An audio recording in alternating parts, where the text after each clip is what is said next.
Hi, this video is the art of hair transplant restoration surgery result 1 year post-op with before and after photo on a black African American man who had an FUE done by me, Dr. Diep, and we did over 2,000 grafts, and that was him before, and this is him a year later. And he looks completely changed. He looks so much younger. With the lower hairline, it framed the face and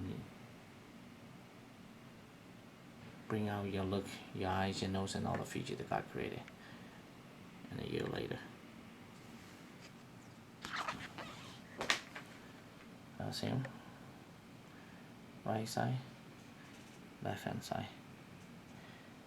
That's frontal view. Right hand side, left hand side.